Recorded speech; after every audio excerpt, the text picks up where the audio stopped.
everyone, it's your girl, the Artsy Amateur, and welcome back to my channel. We're full swing into holiday mode, so today I have an idea. Don't know if it's gonna work or not, but I wanted to make a reverse foil dip painting that resembles a Christmas tree, trying to capture the glow of the lights, the different colors of bulbs. So we'll see if it works out. If not, we'll learn together. All right, let's get started. Okay, first things first, in order to do a foil dip, we need some foil. So I just have some bulk aluminum foil here, and it has to be obviously bigger than your canvas. So today I'm working on an Artist Loft round canvas, 16-inch diameter. So we're gonna have to cover our table with foil that is a little bit bigger than that. So, and to do a reverse foil dip, sorry if this is very crunchy loud. Hold on, I'll stop talking. But the whole idea is to basically collapse your foil to create all these cool creases and then bring it back out. So let me speed up the camera so you don't have to watch me do this in real time.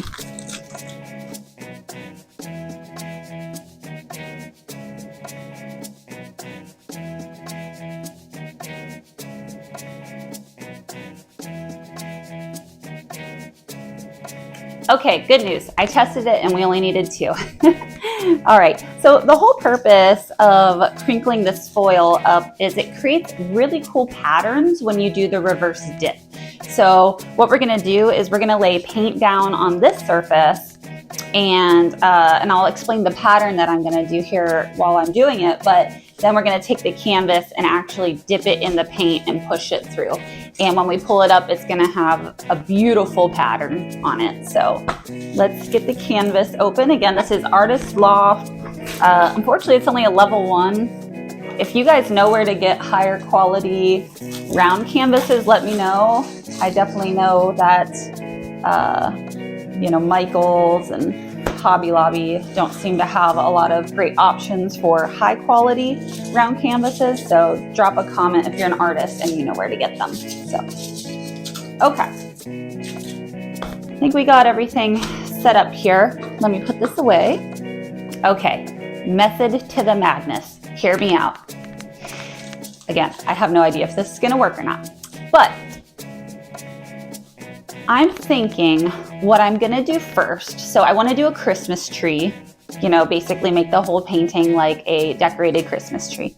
So I have these paints here.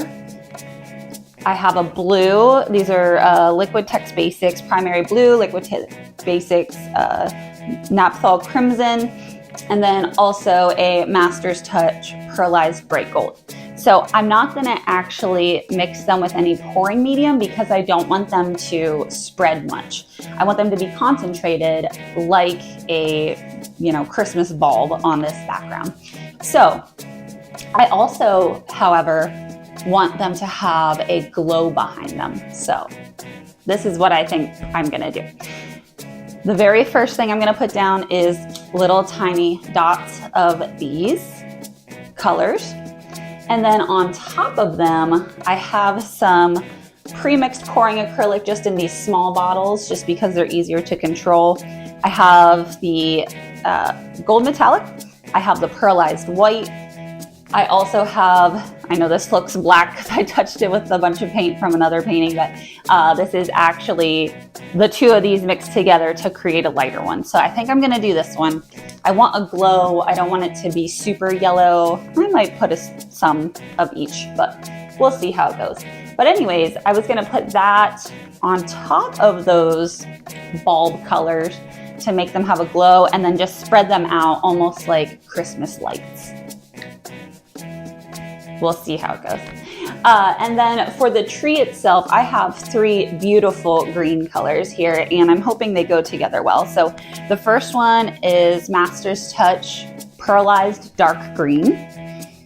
The second one is one that I made today. So this is Phthalocyanine Green, one of my favorite colors. It's so beautiful. It has a touch of a coolness to it. I wouldn't call it teal, but it's leaning towards like a very dark teal, but definitely primarily green still. And then I have this neon green, which I'm really excited. This is Master's Touch Neon Green. So I think what we're gonna do with those is create a chevron pattern on top of all of this stuff. So that's gonna be our tree base. And I'm hoping with the different greens, it kind of shows different lighting on a Christmas tree. So again, no guarantees this is gonna work, but I haven't seen anybody try this yet. And I've been thinking about it this whole holiday season on how I wanna attempt something like this. So yes, definitely we're gonna learn together, so. Okay, this is big enough, which is good. So what I'm gonna do, I'm just gonna take my blue and I'm just gonna put little globs everywhere, okay? That one was a little bit bigger than I was hoping for. That's okay. Yeah, so just doing little globs of blue.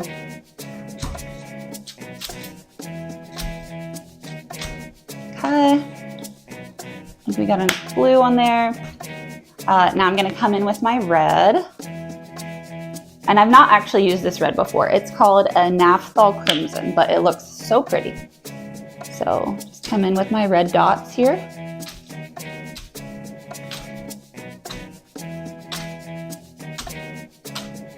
And I'm really hoping that the red doesn't mix with the green to create an ugly brown. But you know what? I guess Christmas trees do have brown in them, so no harm, I guess, if that does happen.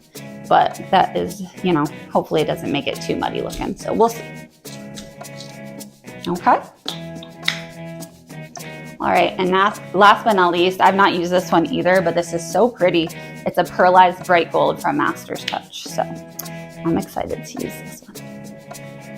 And I definitely put way too much on that one spot there, so I might grab a paintbrush and kind of pull that off a little bit here.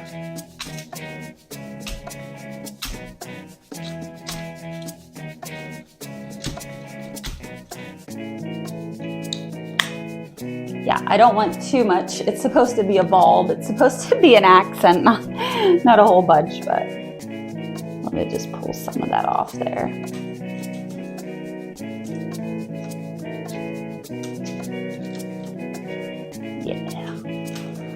Be better. Okay. And then I'm going to do the same with this blue. I kind of put like a big glob of blue here, so just to I'll make it run everywhere since we're trying to make them look like Christmas lights and bulbs. So okay, for the pearlized white, I'm just going to go through and put little dots again, just to add a tiny little glow. I'm not going to put it on top of the thing yet, but just dab the pearlized white different places just to give it some interest, I suppose. Different glow areas. And you know, it's funny, this pearlized white against the silver is actually hard to see, so I don't know where I have it and where I don't, but there, I think that's probably good enough.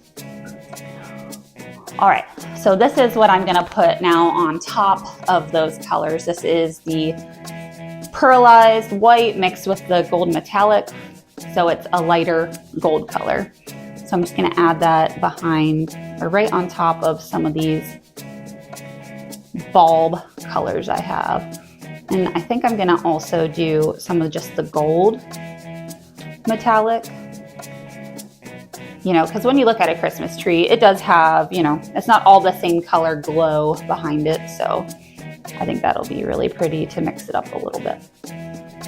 And while I'm doing this, just to know, I am in my loungewear. So usually when I'm making these videos, I'm in full glam because I'm usually, you know, taking a break from work or, you know, just getting ready for the weekend and actually got ready for the day, but I am on vacation for the holiday for 2 weeks. So I told myself, nope, I don't have any reason to do so. So I am just gonna be lounging. I love this time of year for that. one of my fondest memories is just waking up Christmas morning, staying in our pajamas literally all day long, watching my son open his presents, having family over, everybody just, you know, having a great time, making a delicious meal.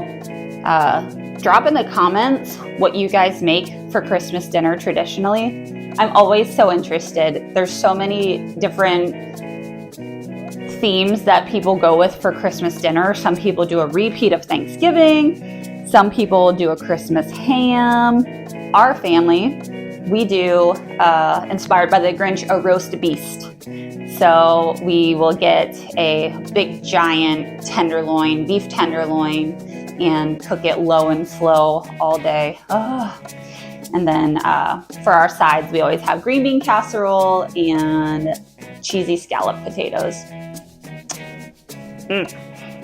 And then some really sweet yeast rolls as well. So, okay.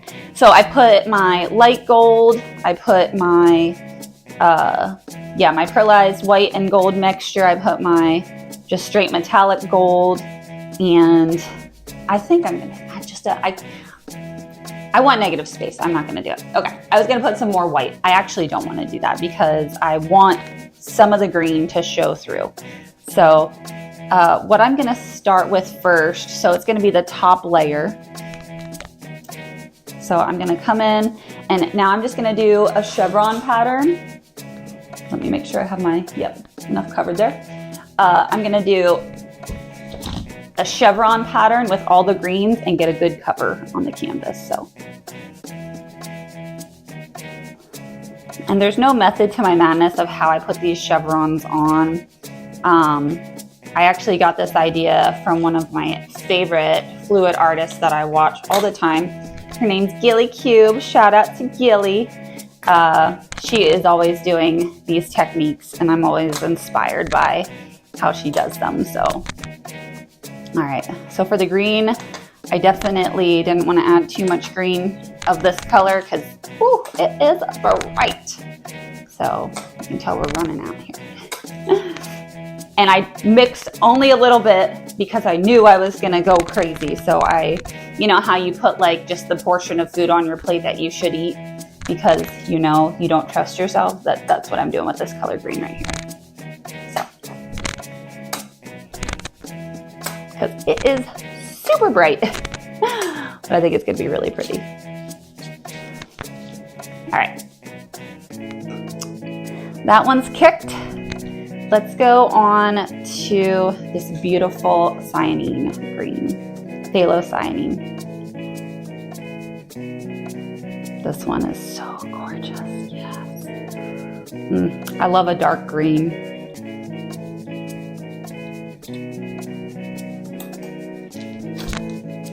And you know what? If we have to mix some more paint, I might have to do that because this one is a little bit thicker than I was hoping for. But I didn't want to add too much pouring medium because, again, for a painting like this, it's kind of interesting to leave some of the fluid art different consistencies. That way it pushes through in a different way. It adds a lot of interesting things that happen if you leave it a little bit different consistency. And it depends on what technique you're doing because obviously for a Dutch pour, you got to be careful with that. You want everything consistent so it flows really well. But you know, for blooms and all these other kinds of really cool techniques, you definitely want different consistencies. And some people have really great charts. I've not tried a Dutch pour yet myself. Maybe here after the new year, I might give it a try. I'm trying to explore all the different techniques that all my favorite artists do right now. So that's one that I've yet to do. All right, we're gonna take a break from that. I might actually mix more of that up because I don't think I have enough on the canvas, but we'll see after we get this. So I don't like to be wasteful, and then when you squish it out, it really, it definitely helps fill all the cracks in. So this is the dark pearlized green. Again, just doing some of those chevron patterns. This is a beautiful color too. I actually used some of that in this painting behind me. So if you see this painting behind me, this is my first commission painting I ever did, and it's curing right now. And I figured I'd hang it up because it takes up a lot of space. So might as well just hang it on my wall and let it cure. But I'm shipping that out next week. It is so pretty, but one of this dark pearlized green, and actually the phthalocyanine green I also use, and it's just stunning. I almost hate to give it away, honestly. But I can always make more, so that's okay. All right. I think this one's about kicked too. All right. I think I'm gonna need more paint, so I'll be right back. I'm just gonna mix up a little bit more green. All right, I got my mix now, so I'm gonna start putting this on some more of the phthalocyanine green, just so we have more paint, because I could tell that it was a little bit sparse. I thought I had enough, but I know now that I definitely needed some more. So again, just in the chevron patterns. So we're covering up all of those beautiful bulbs, but I am remaining positive that they're gonna shine through so beautifully. So we shall see.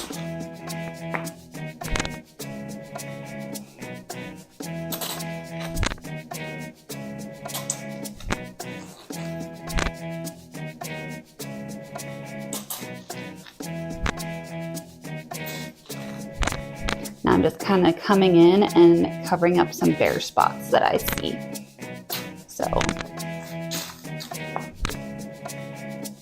and that's what's so nice about like a reverse foil dip, is it's pretty obvious where you do and where you don't have paint on the canvas, or where it won't gonna, you don't have enough maybe. So that gives you an opportunity to go back in and fill it in. So.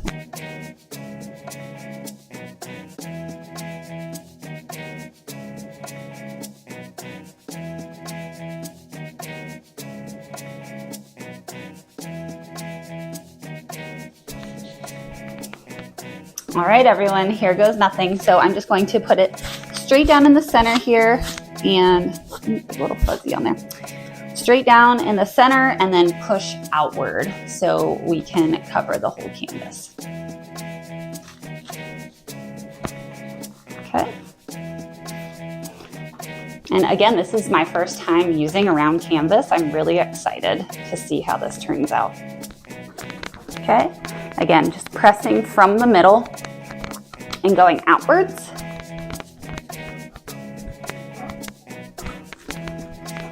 All right, so I'm just going back over it and pushing until I see paint come off all the sides here. All right, the front's being a little stubborn, so we might have to touch that up with a little bit of the extra paint off the foil. Okay, you guys ready to see the reveal? I'm cautiously optimistic. All right. Actually, I'm gonna pull it up this way.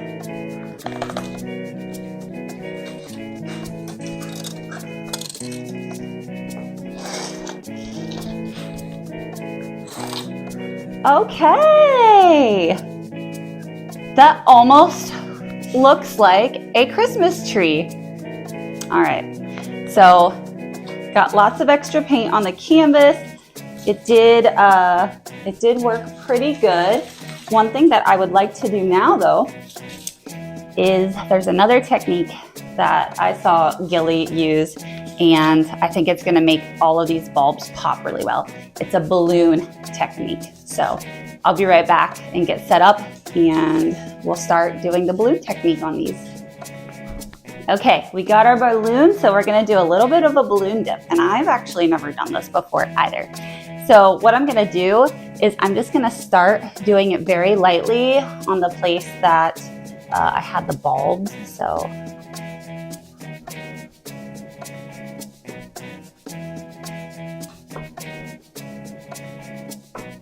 and kind of fill in all the white spots too. It's genius, isn't it?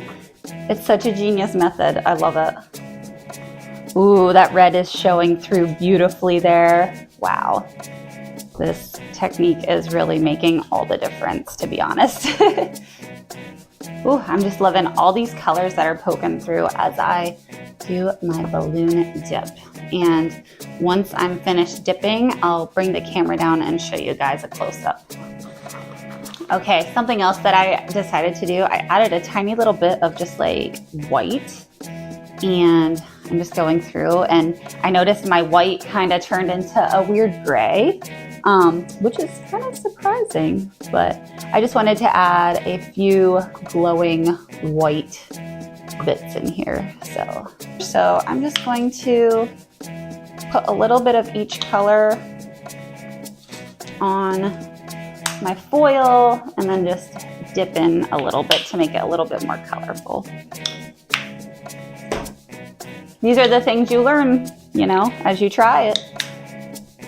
So you live and learn, and then you improve. All right, let's get some yellow in there now.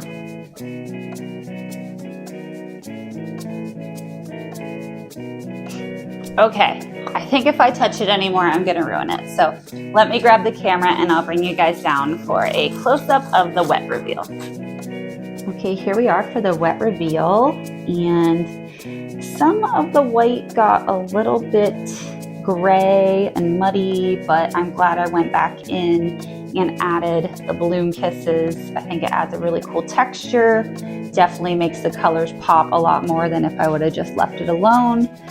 So overall, I'm pretty happy with it. I'm excited to see what it looks like dry. I think that's gonna be where it looks really cool. So, all right, stay tuned for the dry reveal.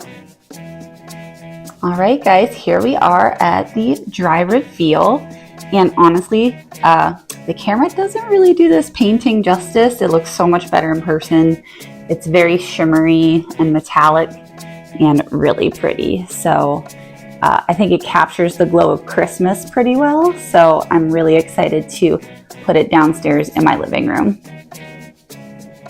Okay, well, that was a learning experience. I'm excited that I tried it. Few things I might do differently next time, but I had a lot of fun trying this experiment out. Again, it's been in my head for like all of December to try this. So perfect for the holidays, and who knows, if it dries pretty, I might put it up next to my tree.